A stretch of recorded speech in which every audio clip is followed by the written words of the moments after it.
بسم الله الرحمن الرحیم. د هدایت النحو د شرح په سلسله کې دا زمونږه 41 نمبر درس دی.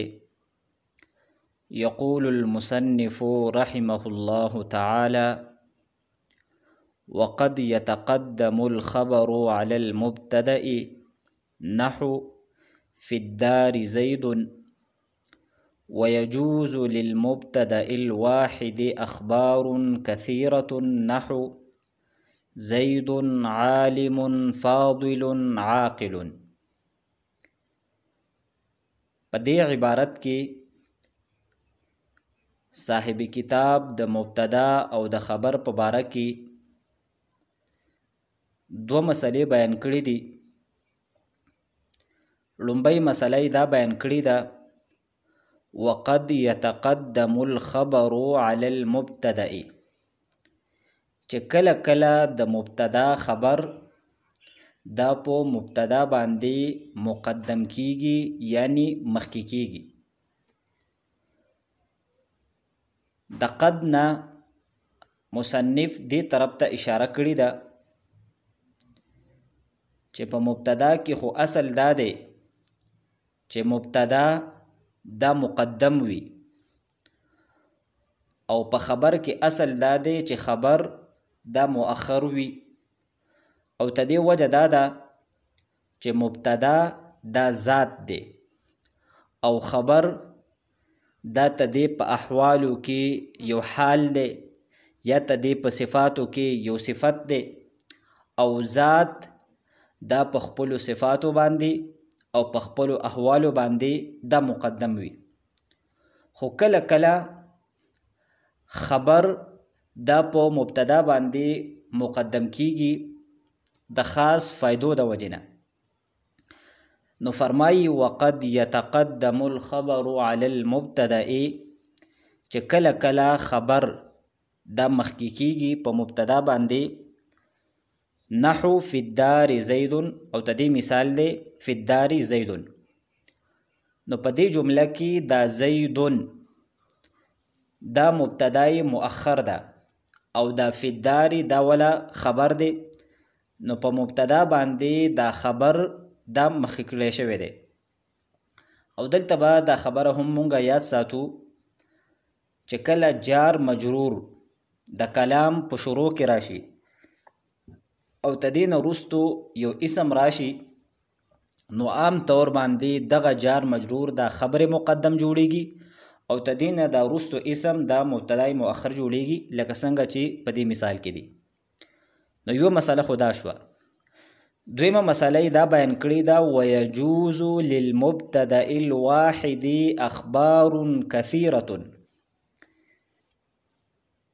چې د یوې مبتدا دپاره ډیر اخبار کېدل، ډیر خبرونه کېدل، دا هم جایز دی. او د هغې وجه دا ده چې مبتدا ذات دی، او دا خبر دا تدې په احوالو کې یو حال دی، او تدې په صفاتو کې یو صفت دی. نو د یو ذات دپاره ډیر احوال او ډیر صفات دا ممکن دی. او بیا مصنف ته دې مثال بیان کړی دی لکه زید عالم فاضل عاقل. نو دا زید دا مبتدا ده، او عالم د دې خبر اول دی، فاضل دا خبر ثانی دی، او عاقل دا خبر ثالث دی. نو د یوې مبتدا لپاره درې اخبار راغلي دي. بل مثال دی وهو الغفور الودود ذو العرش المجید. نو دلته هم هو مبتدا ده، الغفور دا ولا خبر اول لی، الودود دا ولا خبر ثانی دی، او ذو العرش المجید دا ولا خبر ثالث دی. که په دې مثال باندې مونږ غور وکړو، نو زید عالم دا په خپل منځ کې مبتدا او خبر دی. او تدې په باره کې مخکې مونږه قاعده ذکر کړې وه: وإن كان أحد الاسمين معرفة والآخر نكرة فاجعل المعرفة مبتدأ والنكرة خبرا. کچری دو اسمونه وي، په دواړو اسمونو کې یو اسم معرفه وي او بل اسم نکره وي، نو کم اسم چې معرفه دی ته د هغې نه مبتدا جوړه کا، او کم اسم چې نکره دی د هغې نه خبر جوړ کا. نو زید عالمون کې دا زید معرفه ده نو دا مبتدا ده، او عالمون دا نکره ده نو دا ولا خبر دی. دا په خپل منځ کې موصوف صفت نشي جوړېدلی ځکه چې په تعریف و تنکیر کې ته دې په خپل منځ کې مطابقت نشته دی، بلکې زید معرفه دی او عالمون دا نکره دی نو دا موصوف صفت نشي جوړېدلی بلکې دا مبتدا او خبر دی. دغه شانتي دا عالم او فاضل دا هم په خپل منځ کې موصوف صفت نشي جوړېدلی ځکه چې موصوف دا ذات وي او کم صفت دی نو هغه د دغې موصوف حالت بیانوي. نو دلته د عالمون دا ذات نه دی بلکې دا د صیغه د صفت ده، لہذا د عالم او فاضلون دا په خپل منځ کې موصوف صفت دا نه جوړېږي. البته که داسې عبارت وي چې زید رجل عالم فاضل عاقل نو بیا به رجل موصوف به وي او د عالم فاضل عاقل دا ټول به ولا صفتونه وي ځکه چې رجل دا ذات دی او د عالم دا ولا صفت اول، فاضل دا به ولا صفت ثانی وي او عاقل دا به ولا صفت ثالث وي. نو خلاصه دا شوه چې د یوې مبتدا دپاره ډیر اخبار کېدل دا جایز دی. ويجوز للمبتدا الواحد اخبار كثيرة نحو زید عالم فاضل عاقل. بیا فرمایی واعلم ان لهم قسما آخر من المبتدا ليس مسندا إليه وهو صفة وقعت بعد حرف النفي نحو ما قائم زيد أو بعد حرف الاستفهام نحو أقائم زيد بشرط أن ترفع تلك الصفة اسما ظاهرا نحو ما قائم الزيدان وأقائم الزيدان بخلاف ما قائمان الزيدان. په دې عبارت کې مصنف د مبتدا یو بل قسم بیانوي او د مبتدا د قسم ثانی تعریف په دې الفاظو سره کړی دی وهو صفة وقعت بعد حرف النفي او بعد حرف الاستفهام بشرط ان ترفع تلك الصفة اسما ظاهرا. او تدې په منځ کې چې دا کم الفاظ دي نو دا مصنف د مثالونو په ذریعه سره تدې تعریف وضاحت کړی دی. نو تدې تعریف حاصل دا دی چې د مبتدا قسم ثانی دا هغه صیغه صفت ده او د صیغه صفت نه مراد اسم فاعل، اسم مفعول، صفت مشبه، اسم منصوب وغیره دي. د مبتدا قسم ثانی دا هغه د صفت صیغه ده چې دا د حرف نفی یا د حرف استفهام نه وروسته واقع وي او دا اسم ظاهر له رفع ورکوي. نو په دې تعریف کې د مبتدا د قسم ثانی په باره کې درې بنیادی خبرې مخې ته راغلي. یو خبره دا ده چې د مبتدا قسم ثانی دا به د صفت صیغه وي. دویم شرط د حرف نفی یا د حرف استفهام نه به وروسته واقع وي او دریم شرط بله دا دی چې د دغه صیغه صفت دا به اسم ظاهر له رفع ورکوي. که چېرې دا درې واړه شرایط پکې وي نو دا به د مبتدا قسم ثانی وي او که دا پکې نه وي نو بیا به د مبتدا قسم ثانی نه وي. او د مبتدا د قسم اول تعریف مونږ دا کړی المبتدا هو الاسم المجرد عن العوامل اللفظية المسند إليه. چې مبتدا دا هغه اسم دی چې هغه د عوامل لفظیو نه خالی وي او مسند الی وي. نو که چېرې ته دې دواړو تعریفونو مونږ په خپل منځ کې موازنه وکړو نو مونږ ته یو څو فرقونه مخې ته راځي. یو فرق دا دی چې د مبتدا قسم اول دغه معمولو او د هغې کوم عاملو هغه معنوي او د مبتدا قسم ثانی دا په خپل عامل دی. د مبتدا قسم اول دا معمولو او د مبتدا قسم ثانی دا عامل دی ځکه چې دا اسم ظاهر له رفع ورکوي. دویم فرق پکې دا دی چې د مبتدا قسم اول هغه مسند الیو د هغې طرف ته د بل څیز نسبت شوی او د مبتدا قسم ثانی دا مسند وي ته دې نسبت د بل څیز طرف ته شوی وي. او دریم فرق پکې دا دی چې د مبتدا د قسم ثانی له صیغه صفت کېدل دا ضروری دي او د مبتدا قسم اول له صیغه صفت کېدل دا ضروری نه دي. نور وضاحت به ان شاء الله تعالی مونږ په دې عبارت کې کوو. نو مصنف فرمایي واعلم تزان په دې خبره باندې پوهه کا ان لهم چې یقینا د نحویانو دپاره دا هم ضمیر د نحویانو ته راجع دی چې یقینا د نحویانو دپاره قسما آخر من المبتدأ د مبتدا یو بل قسم هم دی لیس مسندا الی چې هغه مسند الی نه وي بلکې مسند وي او تدینه بعد چې کم اسم دی نو هغه به تدې دپاره فاعل وي خو دغه فاعل دا به قایم مقام د خبر وي. به تعریف کوي وهو صفت د مبتدا د قسم ثانی دا د صفت صيغه به وي وقعت بعد حرف النفي دا به د حرف نفي نه وروسته واقع وي. به مثال ذکر کړی دی لکه ما قائم زید. نو اوس په دې مثال کې د درې وړه شرایط دا موجود دي. قائم دا د صفت صيغه ده او دا د حرف نفی نه وروسته واقع ده ځکه چې ما حرف نفی په داخل شوی ده او دی زیدون اسم ظاهر لا رقم ورکړی ده. نو قائم دا د مبتدا قسم ثانی دی او دا زیدون دا تدې فاعل او دا قائم مقام د خبر دی. او بعد حرف الاستفهام یا دغه صيغه صفت دا به د حرف استفهام نه وروسته واقع وي یعنی یا به د حرف نفی نه وروسته واقع وي او یا به د حرف استفهام نه وروسته واقع وي. مثال څه دی اقائم زید. نو دلته پکې هم دغه شرایط موجود دي. قائم دا د صفت صيغه ده د حرف استفهام نه وروسته واقع ده او زید اسم ظاهر لی رفع ورکړي ده. دریم شرط ولا څه دی بشرط ان ترفع تلك الصفه اسما ظاهرا چې دغه صيغه صفت دا به اسم ظاهر لا رفع ورکړي اسم ضمیر له رفع نه ورکړي بلکې اسم ظاهر له رفع ورکړي. مثلا ما قائم نزیدان و اقائم نزیدان. نو په دې مثالونو کې هم دا قائمو دا د په دې لومبي مثال کې دا قائمو صيغه صفت د حرف نفي نه وروسته واقع ده او په دې دویم مثال کې د حرف استفهام نه وروسته واقع ده او دا زیدان اسم ظاهر لی رفع ورکړي ده. بخلاف ما قائمان الزیدانی لیکن کم ما قائمان الزیدانی دا اوسو دا قائمان دا د مبتدا قسم ثانی نه ده ځکه چې دی اسم ظاهر له رفع نه ده ورکړي بلکې اسم ضمیر له رفع ورکړي ده او تدې ضمیر دی هما ضمیر.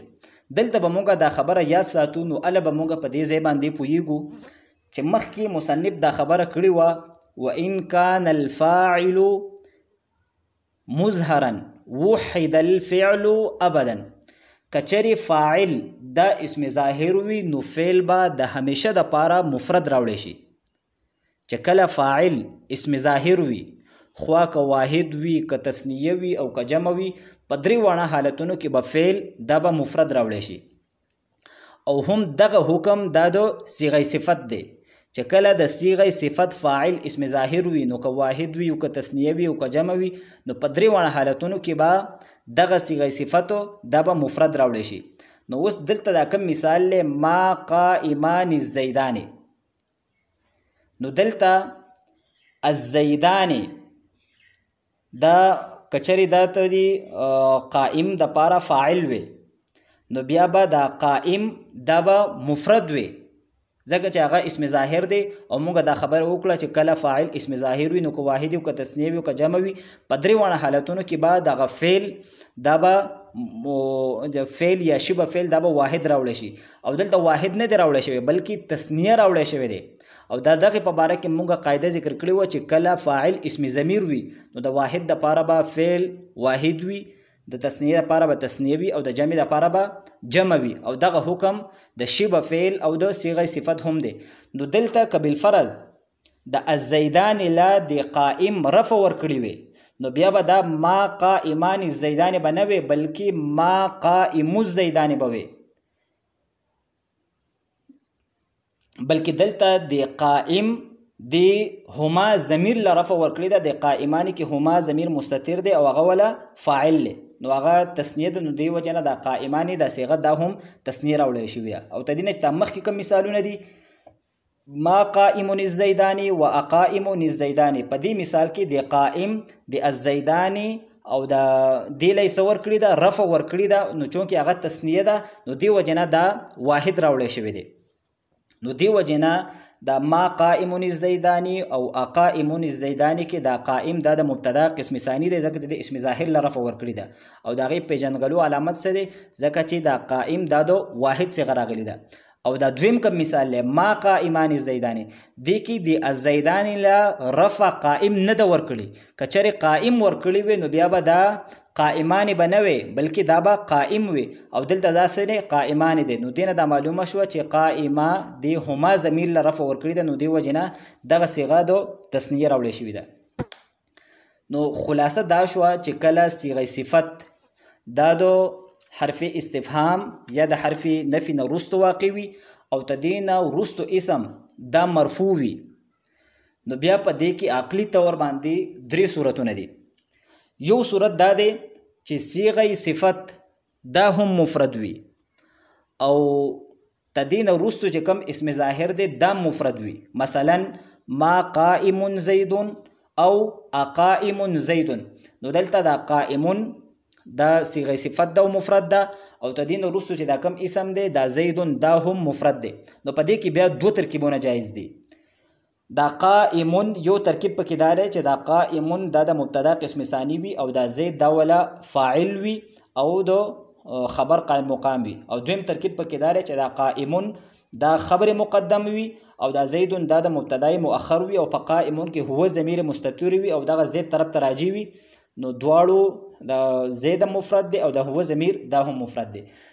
نو چې کله صیغه صفت مفرد وي او تدې نه وروسته اسم ظاهر مفرد وي نو په دې کې دوه ترکیبونه جایز دي.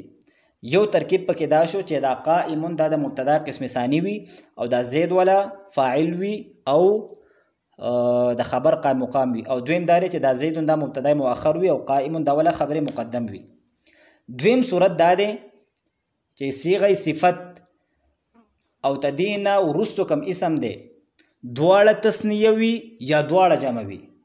صیغه صفت او تدې نه وروسته چې کوم اسم ظاهر دی دواړه مرفوع وي او دواړه تثنیه وي او یا دواړه جمع وي.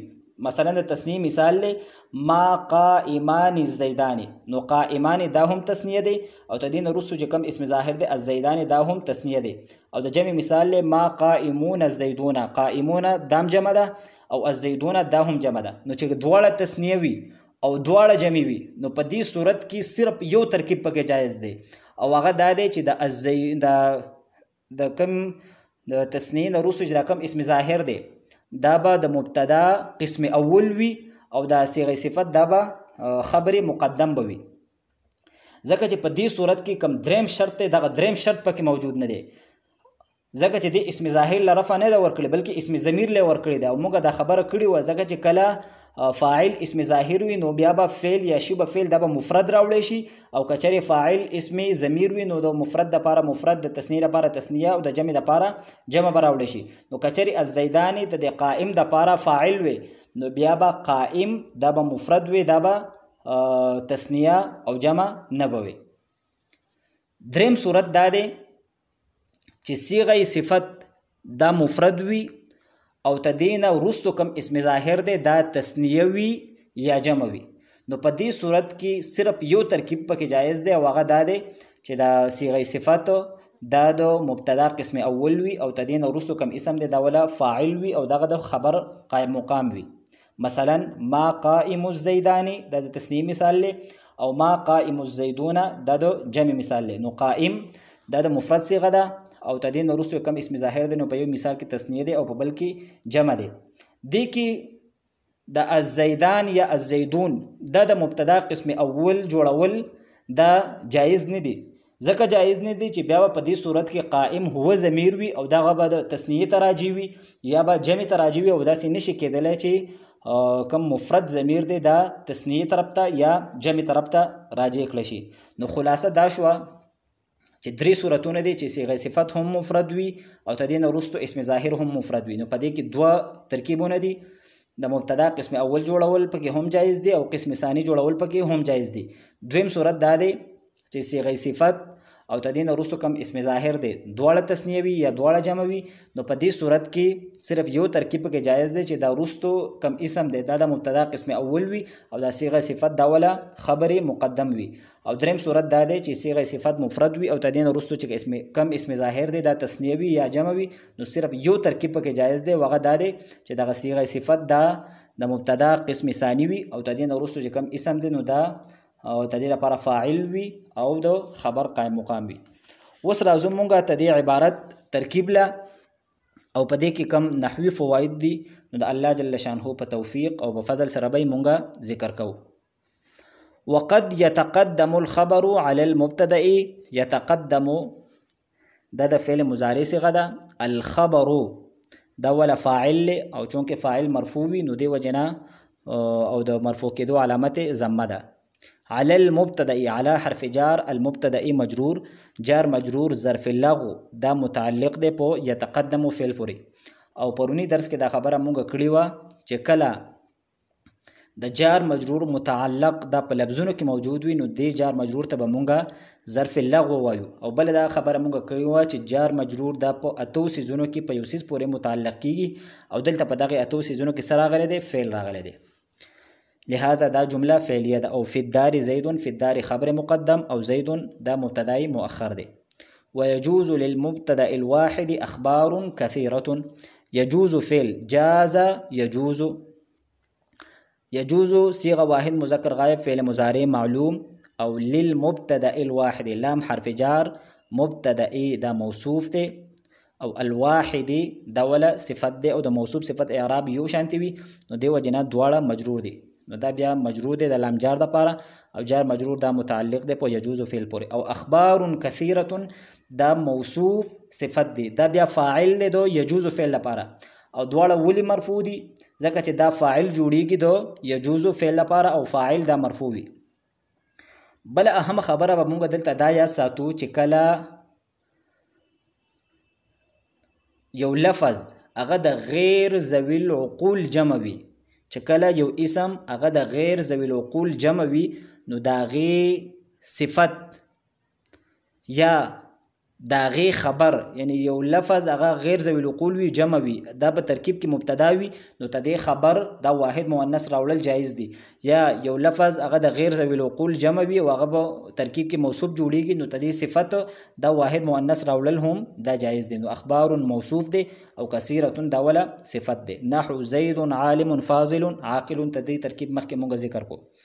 واعلم ان لهم قسما اخر من المبتدا ليس مسندا اليه، اعلم دا فعل و فاعل ته دی په شروع کې چونکه حمزه وصلی ده نو دی وجنا دا غرزیدلی ده او پدې کې انت ضمیر دا مستتر دی او دغه ضمیر مستتر کېدل دا واجب الاستتار دی د همیشه د پاره په کې پټ وي.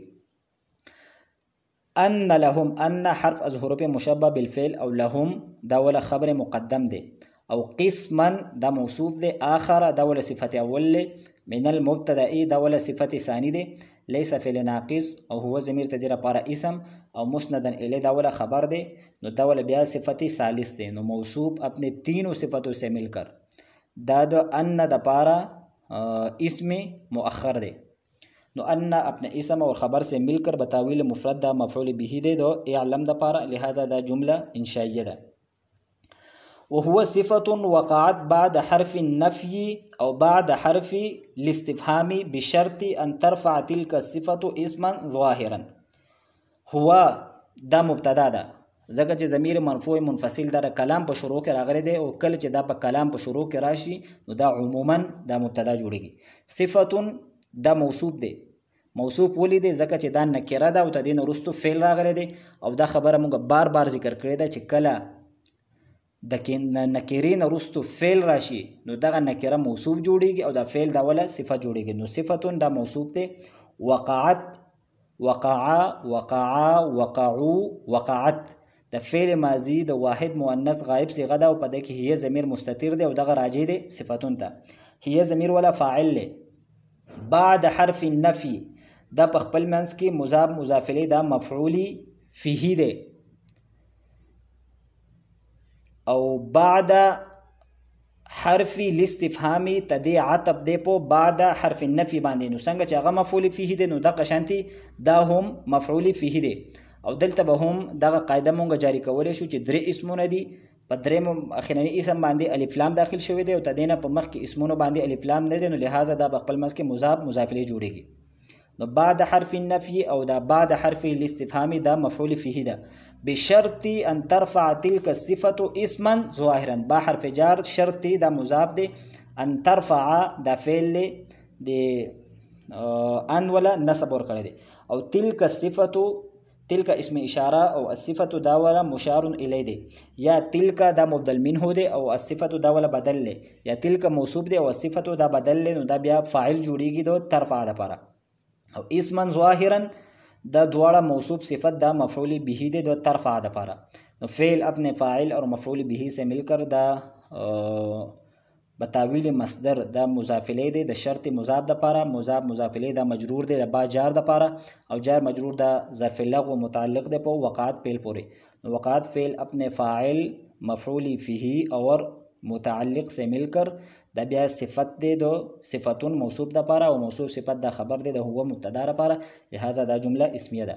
او کم مثالونه دي ما قائم زید ما حرف نفي او دا قائم دا مبتدا قسم ثانی ده او دا زید دا ولا فاعل له او دا قائم مقام دی د خبر او چونکه دواړه مفرد دي نو پدې کې دویم ترکیب هم جایز دی چې دا قائم دا خبر مقدم وي او دا زید دا ولا مبتدای مؤخر وي او دا غشانتي قائم زید ترکیب هم تدغه بشانتي دی.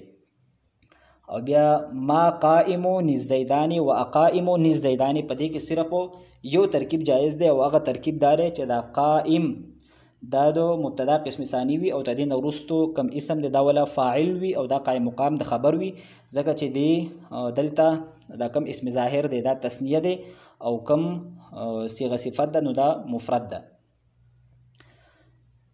بخلاف ما قائمان الزیدانی نو دلته هم صرف یو ترکیب جایز دی او هغه دا دی چې د الزیدانی دا د مبتدا قسم اول وي او دا قائمان دا ولا خبره مقدم وي دا د مبتدا قسم ثانی نشي جوړیدل کچره قسم ثانی وي نو بیا به دی الزیدانی اسم ظاهر له رفع ورکړي وي خو دلته دی الزیدانی اسم ظاهر له رفع نه د ورکړي کچره دغه له رفع ورکړي وي نو بیا به قائمان نه وي بلکې قائم به بلکې دی هما ضمیر لا رفع ورکړي نو الزیدانی دا مبتدا قسم اول له او دا قائمان دا ولا خبره مقدم دی.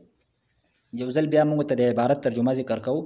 وقد يتقدم الخبر على المبتدا کله کله د مبتدا خبر دا په مبتدا باندې مخکې کیږي لکه فی الدار زید نو دلته فی الدار په زید باندې مخکې شوی دی. ويجوز للمبتدا الواحد اخبار كثيره د وی مبتدا لپاره ډیر اخبار کېدل دا جایز دی لکه زید عالم فاضل عاقل د وی مبتدا لپاره درې اخبار دي. واعلم ان لهم قسما اخر من المبتدا تزان په دې خبره باندې پوهه کا چې د مبتدا د پاره چې د نحویانو په نسبت باندې د مبتدا یو بل قسم هم دی ليس مسندا الیه هغه مسند الیه نه وي بلکې مسند وي او داغه نو وروسته اسم هغه خبر نه وي بلکې فاعل وي خو د خبر قائم مقام وي. تعریف یې څه دی؟ وهو صفه وقعت بعد حرف النفي او بعد حرف الاستفهام بشرط ان ترفع تلك الصفه اسما ظاهرا. دا هغه د صفت صيغه ده چې د حرف نفي یا د حرف استفهام نه وروسته واقع وي او اسم ظاهر لا رفع ورکي. او مثالونه یې دي ما قائم زید او اقائم زید او بل مثال دی ما قائم الزیدانی و اقائم الزیدانی بخلاف ما قائمان الزیدانی. دا کم دریم مثال چې ذکر کړی دی اخیرنی مثال نو دا د مبتدا قسم ثانی نه دی ځکه چې د اسم ظاهر لا رفع نه د ورکړي بلکې اسم ضمیر له رفع ورکړي دا. واخر دعوانا ان الحمد لله رب العالمين.